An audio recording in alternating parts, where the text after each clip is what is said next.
Hello, everyone. I'm Tom Doblecaro, and welcome to Politics in Perspective for July 13th. We have a great show today for you. We're going to start off talking about Elon Musk and well, what he's doing exactly wrong if he wants to cut spending. We'll then go to our newsmaker interview, our difference maker interview with John Solomon. I know you're going to enjoy that if you care about what's going on in DC and uncovering things. And then we'll wind up with my tongue in cheek, the communist next door, talking about, of course, the New York mayor and where the Democrat Party sits today on that particular issue. Of course, you can find us on Rumble and YouTube at politicalvanguard.com. Please share those things, patriot.tv and AUN TV as well. But let's get right into this Elon Musk thing, because it's been pretty interesting, has it not? This great big breakup between Trump and Elon Musk. And Elon Musk doesn't seem to want to let it go. And so he's out there starting this third party, if he is really doing it or he's just sort of talking about it. His concern, and I wrote about it on Substack. We'll show you this Substack right there. It's been very popular there. So go ahead, and if you can find me there, or you can find it at politicalvanguard.com. Anyway, the point being is he cares about spending, and he doesn't think the Republicans, excuse me, care enough about spending. Well, look, both parties got us in this mess. The spending's out of control, and it's really taken on a life of its own. And I want to talk to you about that. But the point of this segment is that Elon Musk wants to stop the spending, and he thinks his answer is a third party. And unfortunately, he's exactly wrong. He's not really looking at the history of this problem, nor what happens when you do third parties. First thing he's got to understand is that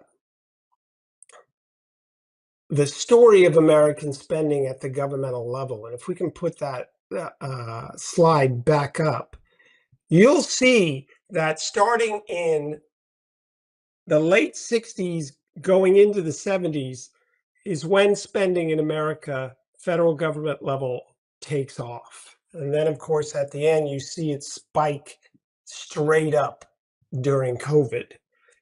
Prior to television, it was pretty flat. Yes, we had World War II, Great Depression, but it evened out after that. Television is the story here. What you see on TV at night, or now in your hand, because everybody's got a news outlet in their hand, what you see is people, politicians on TV decrying a situation and proposing a federal spending program to deal with the situation. And national TV is what exploded that dynamic. And the spending party, or the person in favor of spending, is the person who succeeds at this. We are sold, as I talk about in the media, we are sold this issue of spending every day of the week. And that dynamic has to be addressed. The Republicans haven't made the case on why spending is harmful. The Democrats have free rein as to why spending is helpful. If Musk wants this situation reversed, you have to reverse that dynamic where people think spending is good. Now, yes, a lot of people today don't think that, but we're sold spending every day. That issue has to be addressed. Then we need to go with the notion about this, somehow a third party would help. Well, think about this. If you split the vote on the right, take Congress, because he wants more conservatives in Congress. The issue is spending. who cares about spending and whether it's bad? Well, almost all of those people will be on the right.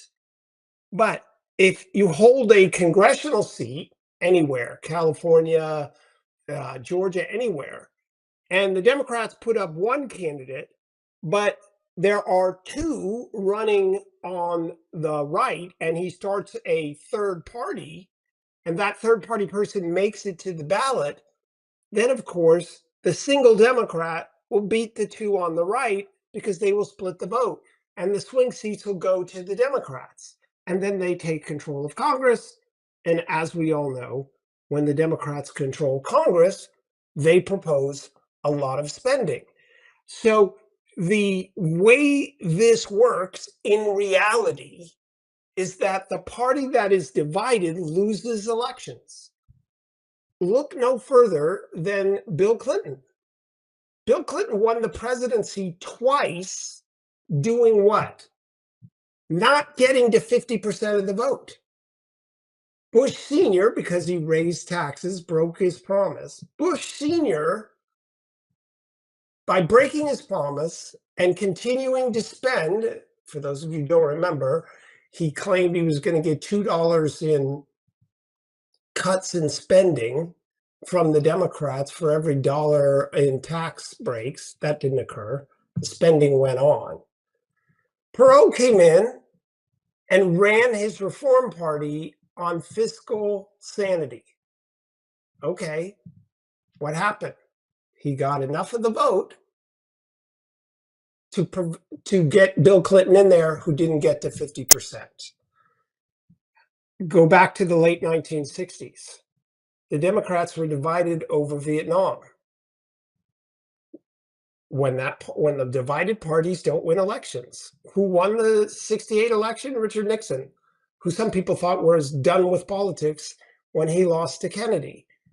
So what you see from Elon Musk is that his strategy of wanting better Congress people in office is going to undo his desire to have less spending. Now, don't get me wrong. We're about to hit a fiscal cliff in the 2030s. We absolutely have to reduce spending. Otherwise, Social Security, Medicare, national defense aren't going to have anywhere near the amount of money they need. This is an urgent situation. Politicians got us in this. They have left us in there. They have turned a blind eye to this and pushing us to the brink. It is a real issue. The question is how we go about dealing with it. And instead of dividing the vote on the right, what absolutely must happen is that the issue needs to be presented to the American people. No longer can spending be thought of, unlimited spending, which is what the Democrats want, be thought of as good. And the way you do this is making it in the self-interest of the voter to agree with you. And what is that self-interest? Social Security and Medicare being $1 trillion underwater. And therefore, unless you agree that we shouldn't spend on US aid, or you agree with us that you shouldn't be spending on foreign citizens who came here illegally, but what the spending should be is to save your Social Security benefits, your Medicare benefits. They have to make that case. They haven't done it so far, and it resulted in this whole kerfuffle between Elon Musk and the president. But at the end of the day, Musk is going about this wrong. And you can get this on Substack, and I hope you'll read it, and I hope you share it so that other people can understand this.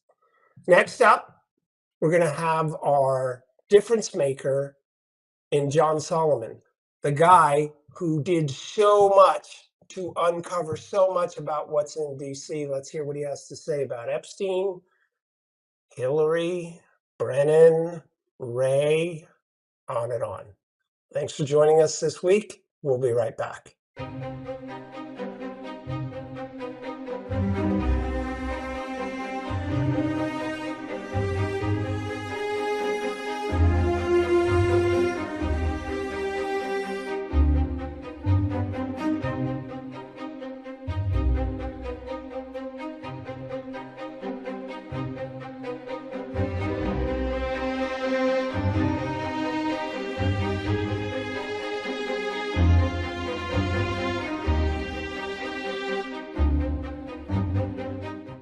Welcome back, everyone, to Politics in Perspective. This is our today's difference maker interview, and I could not be more happy, especially given the timing of everything's going on, than to have the one and only John Solomon aboard with us today. John, how are you? Good to be with you, Tom. Appreciate it. With I'm thrilled because this is going to be an intense conversation, or should be, folks. Yeah, John Solomon runs the news site Just the News. It's one of the top 2 or 3 that I go first thing in the morning, if not the first. It's going to be in the top 3. I do check my the Dow futures often first, but that's here you important. go. That's important. This is the website you need if you care about the facts related to issues going on. Especially, John's one of the best investigative journalists in America today. We used to have a long, great history of investigative journalists. Now they're only people like you. So I Yeah, only have 30 minutes with you, so I'm going to shut up and try and get right to it, especially the yeah, timing.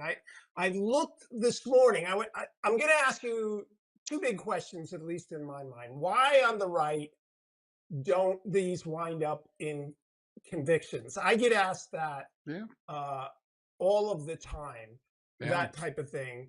Of course, we're going to talk about Epstein, I want to start with you with Brennan because that's yeah. on the top of your website this morning. Sure, sure. Uh, I've never liked the guy. I think he's slippery as hell. Uh, but where's this going, and how important do you think this story can be?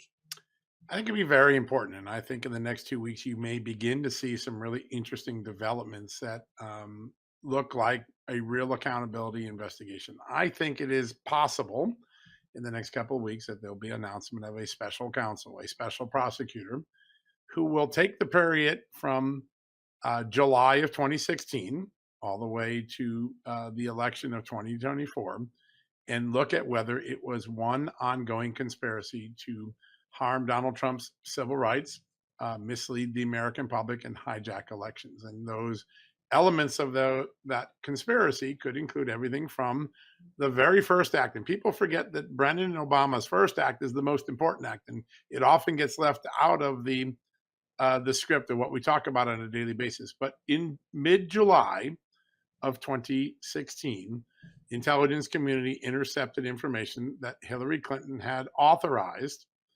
a project to hang a Russian shingle on Donald Trump's campaign house and to create a fake scandal.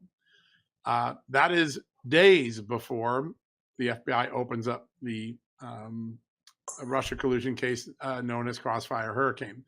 Brennan briefs the president that, hey, there's this going to be this effort by Hillary. She personally approved it. We have the intercepts, and here's what's happening. And then the FBI director and others are read into it as well. And then the FBI remarkably decides to open up an investigation that just happens to match what Hillary Clinton's uh, planned project is. We're going to try to make Donald Trump look like he's a stooge of the Russian Vladimir Putin government. And it's really important to understand that when they open up on information that comes from a Clinton acolyte, an ambassador, a diplomat in Australia who's a longtime close friend of the Clintons and a major donor to the Clinton Foundation. So when they know that Hillary's going to do this, where do they turn to start their investigation to validate or give the sense that this is a legitimate inquiry? They turn to a Clinton acolyte, and then a Crossfire Hurricane takes off, and we know all the things that the Steele dossier comes in. There's not a single thing in the Steele dossier, according to John Durham, that ever gets really validated. But the Clinton special project, the Clinton dirty trick, is picked up by the CIA and the FBI, and they run with it, even though they had a prior warning that what they were doing was a dirty trick. It wasn't really an intelligence operation. And then Donald Trump wins, and then Donald Trump in December 2016, they decide, you know what? We're going to keep this going. We're going to do an intelligence community assessment, and we're going to throw the Steele dossier into it, even though John Brennan claimed they didn't. And we're going to claim that Vladimir was trying to help Donald Trump win the election this way. Hillary has some deniability why she lost. And then in 2017, Barack Obama in the same room with Joe Biden and James Comey and some of the FBI people decide that even though the FBI has decided Mike Flynn shouldn't face any more investigation, he did nothing wrong, they found a way to keep the Mike Flynn investigation going. And then the entire first 2 years of the Trump presidency are handicapped. He gets cleared on Russian collusion, then they start Ukraine impeachment. And then they go from Ukraine impeachment to the 2020 election. And anything about Hunter Biden is disinformation, even though it isn't. It's actually true. And then the FBI gets this extraordinary piece of information that China is trying to create fake voters during the 2020 election. And Chris Wray's FBI, picking up where James Comey's FBI left off, decides we're just not going to look at that. We're going to sweep that under the rug, even though there's evidence intercepted in the Chicago O'Hare Airport that the fake passports or the fake driver's licenses have arrived from China. But they keep going. And then in 21 and 22, Joe Biden picking up the conspiracy from Barack Obama, and Wray picking up the conspiracy from James Comey. They begin a series of investigations to try to prosecute Trump so that he can't come back and re-win the election in 2024. I think you're going to look at that entire time frame. I think the Justice Department will look at that as one ongoing, continuing conspiracy. When you do that, that means acts in 2016 are admissible and part of a conspiracy, even though the statute of limitations might otherwise have passed. And you might actually not bring this case in Washington, D.C. or New York. You might bring it in Florida. Why? Because in Florida, that's where Jack Smith brought the classified documents case, where they raided Donald Trump's Mar-a-Lago home with perhaps not a very good basis, and over the objections of career FBI people who thinks they shouldn't have done that. You can bring the grand jury there and you can bring the charges there, because that's one of the overt acts of the conspiracy, and you might get a friendlier jury. And you ask the question, why don't Republicans get many convictions of Democrats who do bad things? It's because these juries in the blue cities of Washington, D.C., New York, and elsewhere, they have a political bias. They're very strong, leaning to the left, and they don't like to convict their own people, particularly when it comes to Donald Trump. There is a Trump derangement syndrome that even infects the jury pool in places like Washington, D.C. and New York. You saw that in the John Durham case. He brought real prosecutions, and the jurors even said, oh, that guy probably lied, but we're not going to convict him. There's no way we're convicting him. And so I think, but if you move this to Florida, you'll treat it as one long, ongoing conspiracy.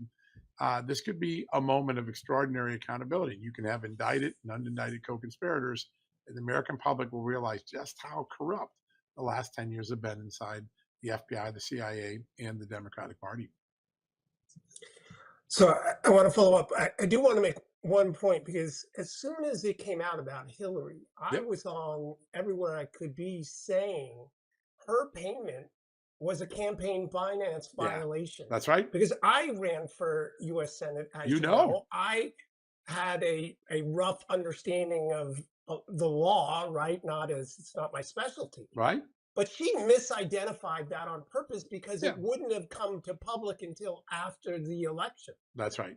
And listen, Isn't that an overt act? it almost certainly would be. Now, remember, she's admitted to that and paid a fine at the Federal Election Commission. Oh, that's terrible. You had to pay some campaign fund donations that someone else gave you for the fine. The Trump Justice Department, under Rod Rosenstein, could have made that a criminal case, but they didn't. But all of that can be rolled back up into a larger conspiracy as you go. And I think that that's going to be a big decision that Pam Bondi and Kash Patel face in the next few weeks. I think that Justice Department has to get past its faux pas on the Jeffrey Epstein document release that really wasn't a document release. I actually, I've done a lot of reporting on this. I actually don't think there's going to be much more that the Justice Department or the FBI is going to put out there, or that it would be meaningful to put out there. I do think there's a place for the Epstein story to go. It's not going to be shocking, but I believe he would have had, my reporting indicates he had some relationship with the United States intelligence community separate of the Justice Department. It isn't just that the former federal prosecutor, Alex Acosta, said it one time in an interview. There's real reporting. In fact, one of the things that you'll see me report on this coming week is an interview that Jeff Epstein did, maybe 5-10 years ago, where he admits to a reporter that one of his early clients was a guy named Saudi businessman named Khashoggi, not the Khashoggi that got chopped up by the Saudi crown prince for being disloyal to the country, but that Khashoggi's father, the first Khashoggi. Well, why is that important? Because Jeffrey Epstein was working for him at a time when that Khashoggi, the older Khashoggi, the father of the man who got chopped up, was the primary contact for the CIA in carrying out the Iran Contra scandal during the Reagan years. And so my reporting indicates there is some information. It's not going to be huge. It isn't like he was a knock or a full fledged asset of the Central Intelligence Agency, but he would have over the last 30 years have some interactions with the CIA on some weird stuff. And I think that is a place to go, and maybe where John Radcliffe could get some transparency for the American people.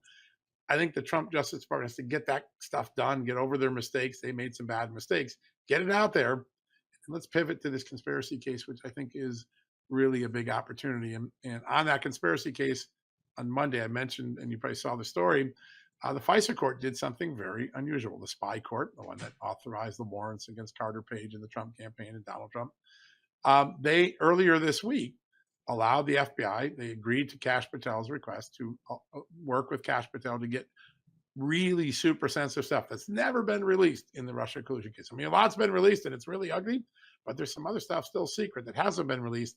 And to the surprise of a lot of people, the FISA court, the spy court said, Kash Patel, you have a good idea for how you want to release it. Go ahead and do it. Protect this information here that, is just intelligence sources and methods, but go ahead and release that. There would be no reason for the FBI director to seek that information or begin pushing it out unless there's something bigger going on, like the beginning of a special prosecutor or a conspiracy case. Okay, so you ran right to Epstein before I could finish the Russian collusion thing, Sorry about and that. Brennan and Yeah, and Brennan, but let's do it both of them together with this question, sure. because in my book, The Lessons of the American Civilization, I talk about throughout history, it's very natural for those in power to want to keep that power, Yep, and often they do things that are somewhat less than legal, even times. This happened constantly. Marie Antoinette's sister was the queen of Naples, saw what happened to her sister, yep, created spies and everything to hold on to her power. That's normal. yep.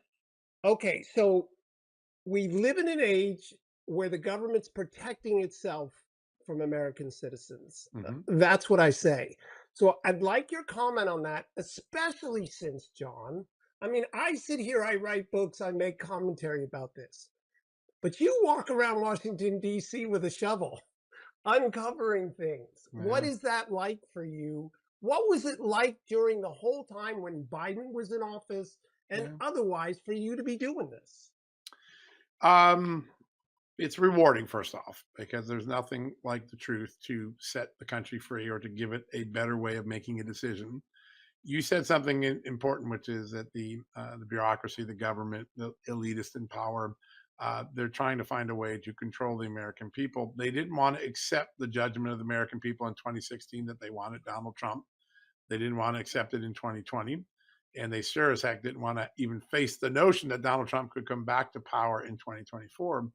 And to stop that continuum, that conspiracy we just talked about, they took the extraordinary tools of the intelligence community and the FBI and turned them against the American people. Now, people say, well, they turned it against Donald Trump. Who cares? And well, you should care because he has civil liberties, even though he's a president or former president.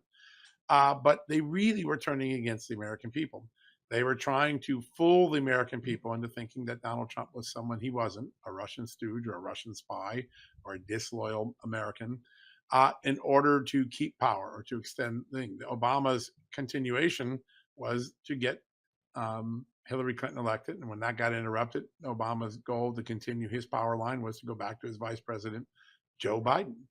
And when you start to look at the things that the shovel has turned over in the soil, you start to see some very troubling things. The FBI is supposed to protect us from counterintelligence threats. It intentionally looked the other way when they had reasonable intelligence and prima facie proof that China was trying to meddle in the election to get Joe Biden elected and Donald Trump unelected in 2020. That's not an FBI that the American people want. And when the FBI takes that action of not looking at something of that level of a threat, they are actually harming the American people.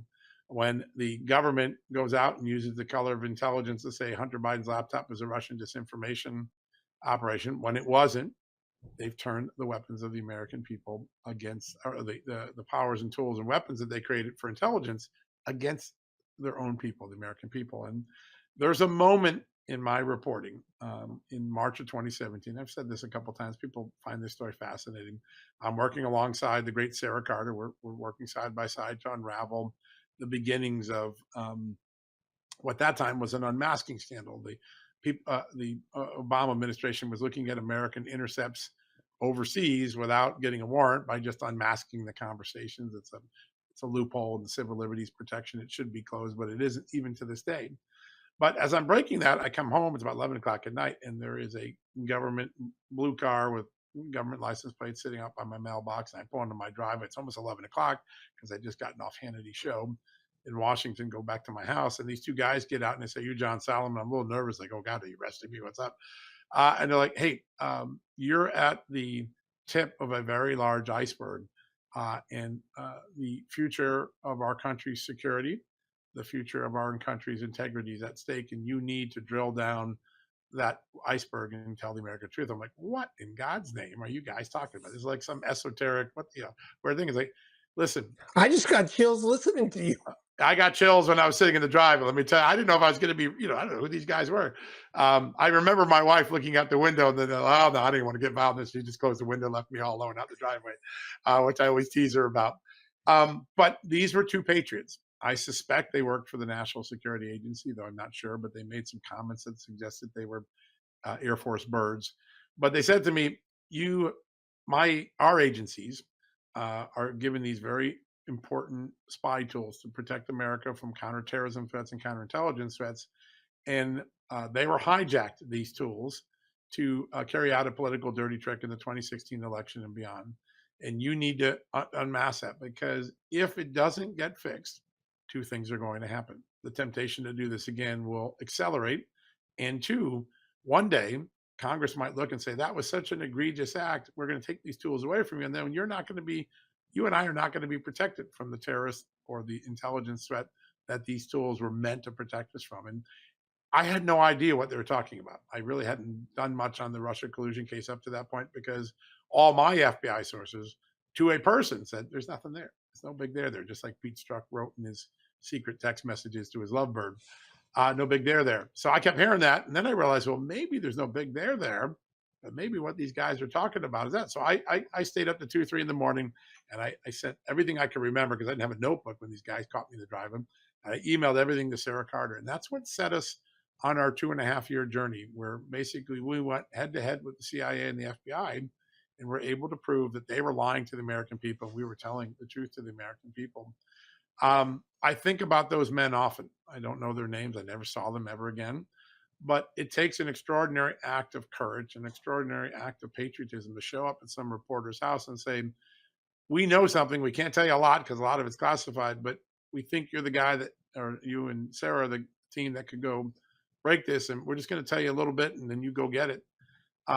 Those are patriots. And I don't think the IG Inspector General in the Justice Department or John Durham would have ever happened if it weren't for those guys prodding Sarah and I to our reporting, and in our reporting in the echo chamber that Sean Hannity gave us every night to get it out to millions of people, Yeah. if that doesn't happen. So I'm really grateful for those two guys. And that period of time is perhaps one of the most dramatic periods of time in my 40-year career as a reporter. Yeah, I often watch those shows kind of breathlessly, waiting for whatever news you're going to drop on a Yeah. particular subject. Again, before we get to Epstein, again, is it true that Hillary said if this guy gets elected, we're all in trouble? And what's your thoughts on that? There's an incredible anecdote in the book that I wrote in 2020 called "Fallout: Nuclear Bribes, Washington Lies, and the American Spies Who Tried to Protect the Clinton and Biden Dynasties." As Hillary's ramping up for the 2016 election, it's obvious she's going to win the Democratic nominee once Joe Biden drops out. There is a moment where they do a poll to find out of all the things that happened in the Clinton world. I mean, the Clintons have had tons of scandals, right? Whitewater and Travelgate. They are literally been a 40-year walking scandal book. Which of those scandals were the most damaging for Hillary Clinton potentially to win the presidency.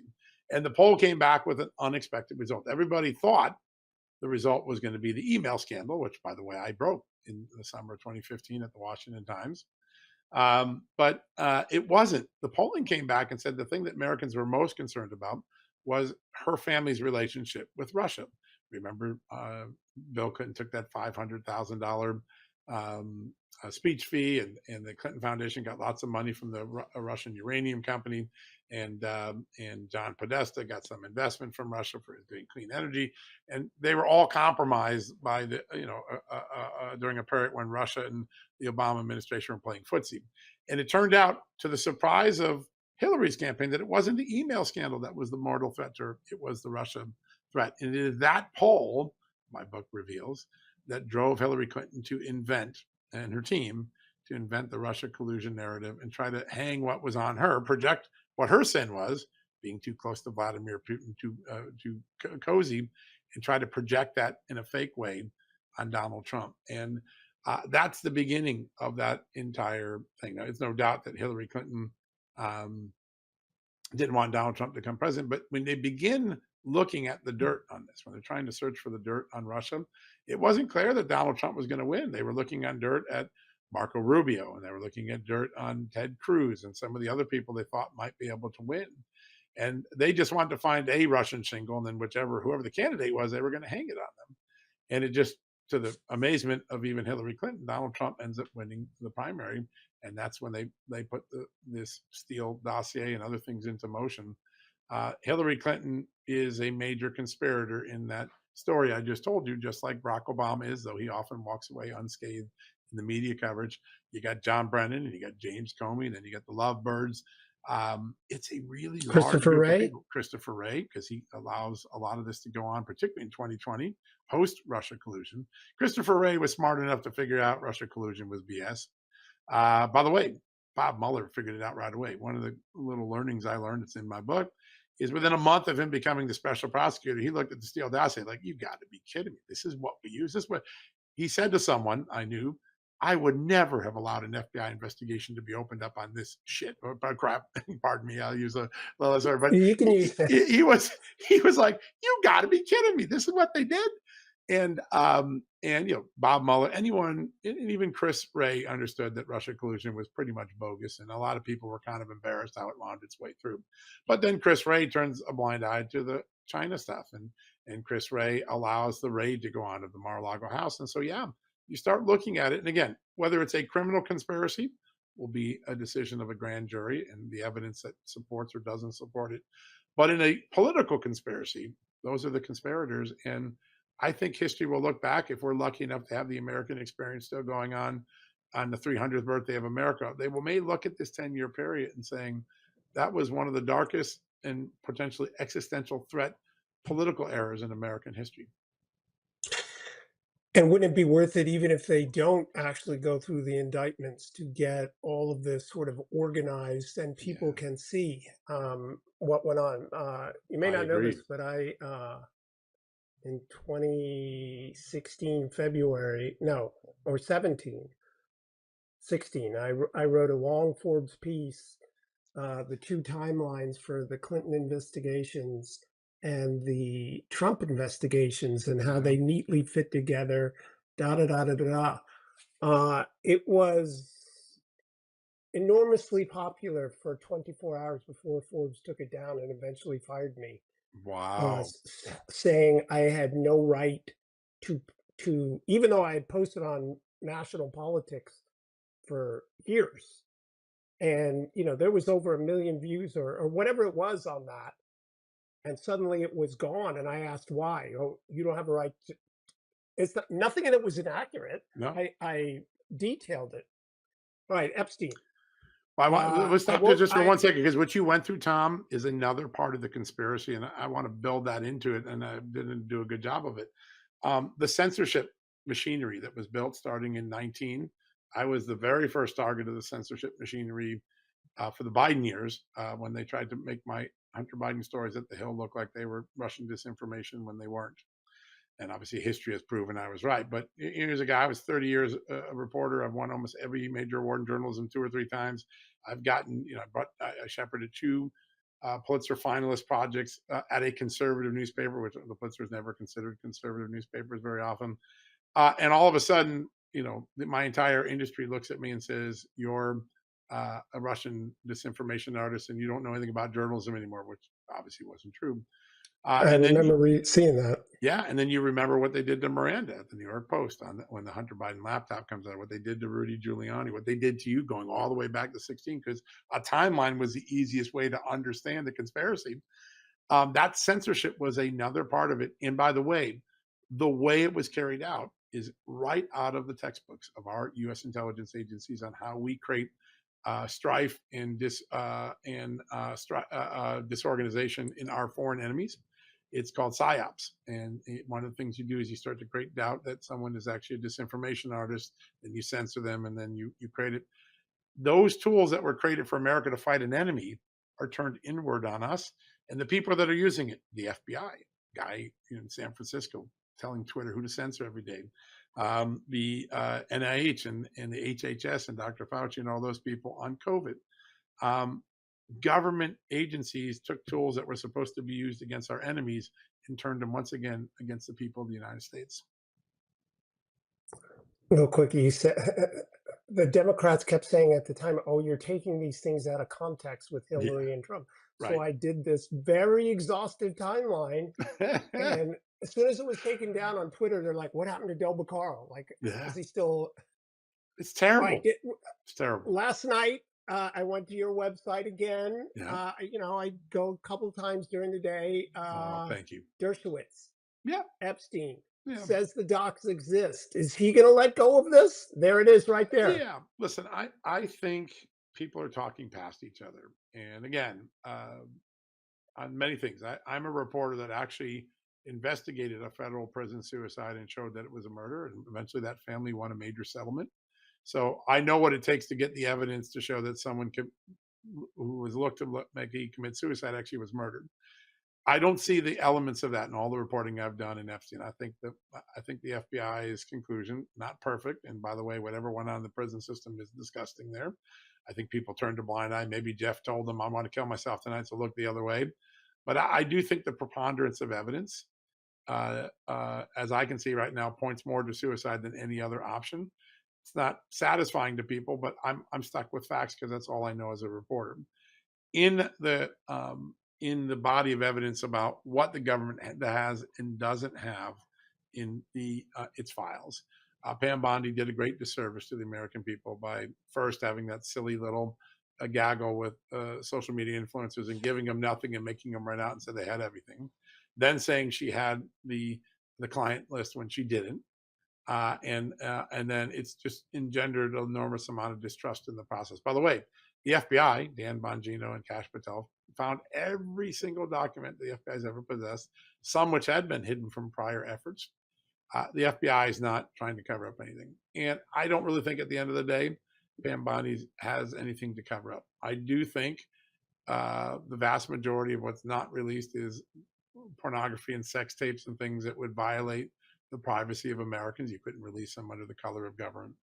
There are an address book that showed everybody that Jeffrey Epstein had in his university. He did things for, with, around, and that is the what most people would call the kingdom keys about who were his clients and his friends. Now, if you're Jeff Epstein and you're running a sex child sex ring, you're probably not going to say politician X paid me $10,000 to have sex with this 14-year-old girl. You're not going to do that because you're signing a confession. And so I think what Dershowitz is talking about is that from all the documents the government gathered, there's a list of people that clearly frequented the island and were probably were the clients. Nobody that I've talked to, and by the way, if the government had it, they would have certainly used it in the Maxwell trial or in the first case against. If there was a client list that said politician X 10,000 for on October 1st, 2011 for this sex with this girl, and that was being withheld, that would be a national travesty, and we should hang our head in shame. Jeff Epstein didn't do that sort of stuff. He took the money under the rug. He knew who wanted what, and it was in his head and Maxwell's head and others, and they left it at that. And so I think when we call it a client list, the way Home Depot would call their client list, or a maid service would call their client list, it's not what we think it is. There's no way that Jeff Epstein was going to leave that in some place where someone could find it. Who was he talking to? When was he meeting? Who got on the island and off the island? On what days when the girls were there? The government put all that together. And by the way, a federal judge released all of that a few years ago, back in 2023. It's why the Wall Street Journal did such great reporting, some of the best reporting about what we do know about Jeff Epstein and the creeps that were hanging around him. The Wall Street Journal put together because those documents released. I think that's what Dersh is talking about. I don't think you're going to find a ledger of sex, money, and dates in women. You're just not going to find it. It didn't exist, and it would have been used in the case by now. Yeah, if you look at the history of the mafia, they went to great lengths not to Darn right. say. Darn right. So a similar thing. Okay, last question. I knew this Sure. time would fly by. Yeah. I look. Human nature is to hold on to power. Are we going to get to a better place? Can we clean out this Bannon calls it the deep state. I said to Bannon, don't call it the deep state. It's right there in front of us. That's It's right. not very deep. Not very deep. It's overt. Yeah. Yeah. Yeah. This is a Can we great name get to for a better place? I think so, because I think Americans will become so disgusted and exhausted by what we've been through. And you're seeing some of that already. I mean, people I know that used to read the New York Times every day don't read it anymore, or at least don't read it as often, because they realize they misled me. Um, People don't read the Washington Post as much. That's why Jeff Bezos is having a little bit of a financial problem with the Washington Post. There's been a rejection of the media that foist these boy cry wolf false scandals on us. There has been a growing belief that every week we finally learn something new, and I'm starting to believe Donald Trump more, and I don't believe the other side anymore. And by the way, it's the funniest thing. The very thing that the Democrats were doing to try to stop Donald Trump from becoming the president actually empowered him to become the president again, because the American people finally figured out they're lying to me. This guy got screwed. I'm going to give him another chance. And so that is the greatest lesson for the Democrats, and they have not learned it, with the exception of a few, like maybe a Senator Fetterman. They haven't learned it yet, and they're likely to burn in infamy until they learn these lessons, or to some adult comes into the party and shakes it up. I don't think we're going to have that moment of reckoning and fix complete political fixture in the next couple of years. It probably will take beyond the era of Donald Trump's presidency to heal all the wounds, because there is, I'm not a pop psychologist, but I got to tell you, there is a Trump derangement syndrome. It really does exist, and it's particularly powerful in Washington. And until Donald Trump has set into the sunset, I don't think some people can admit what they did or come to terms with how much they corrupted the great American system. And you see this right now. You would think after the Supreme Court has ruled 6 times no preliminary injunctions nationwide on policy things involving the president, how many judges have issued preliminary injunctions on policy things involving Donald Trump? These judges, same derangement, Trump derangement syndrome that probably drove the FBI and CIA guys and the Hillary Clinton people and others, it's playing out in our court system. And the way it ruined the FBI and the CIA, it's now ruining the lower district court system that we so proudly had and was the envy of the world. It's not the envy of the world. I had a Western leader on the phone a couple of weeks ago, and he's like, I used to think your court system was the bomb. I wish I could make it as good as ours as good as yours. I got to tell you, the last couple of years, I'm kind of embarrassed about you guys. Like, well, you're not alone. There's a lot of people here embarrassed. And you got a chief justice who now admits that she really just wants to do her political rants and what are supposed to be the solemn opinions of the United States Supreme Court. That's a derangement syndrome that we have to come to grips with. I just don't think it cures itself until Donald Trump's out of office. But I do think between now and then, particularly if there's a grand jury and investigation and the whole story gets laid out, whether it's a criminal indictment or just a report, the American people will understand what went wrong, and they'll probably punish people at the polls at least going forward, if we can get that part of the story cemented. I could keep going on and on, but we're run over time. John, thanks for standing in the breach. Not everybody is willing to, I remember Daryl Issa telling me that there was Yeah, always there's a guy who black did. cars parked outside his Yeah, when he was doing these things. I'm sure you've talked to him about that as yeah, well. So it takes a special person, and so you yeah. qualify with that. And Thank you. everybody, that's John Solomon, Just the News. You got to read it at least once a day if Thank you you. want to be informed. We'll be right back on Politics in Perspective.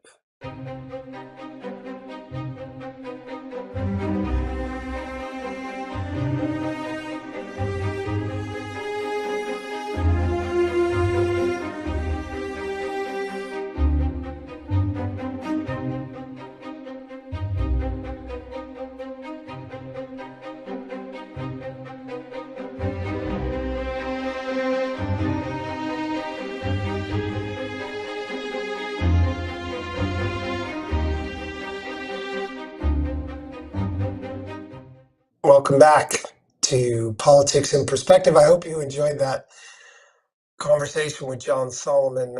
Everything that guy has in his head should be required reading for any historian, but anybody who cares about this republic, because there's little doubt that those in power are trying to protect themselves from us, the voters, which was the very opposite of what this entire American experiment with freedom was meant to be. And so we need to be vigilant. Remember, what did Franklin say? A republic, madam, if you can keep it. And the key word there is you. He didn't say if our leaders can keep it. He said if you can keep it. And we need to stay engaged. And in order to be engaged properly, we've got to be informed. So I hope you enjoyed that interview. Now let's go to our closing segment, the political roundup, the communists next door. All right, well, here we are. It's 2025, and a communist is running for mayor of New York City, and he's probably got a great shot at being the mayor because there's three candidates trying to stop him. And as we talked about in the first segment, if one side is organized and the other side is split, in this case, three different ways, the organized one party, one person, one party candidate is likely going to win the election. And so the question becomes, how's it possible in the finance capital of the world that we have a communist running? Well, let's think about where the Democrat Party is today.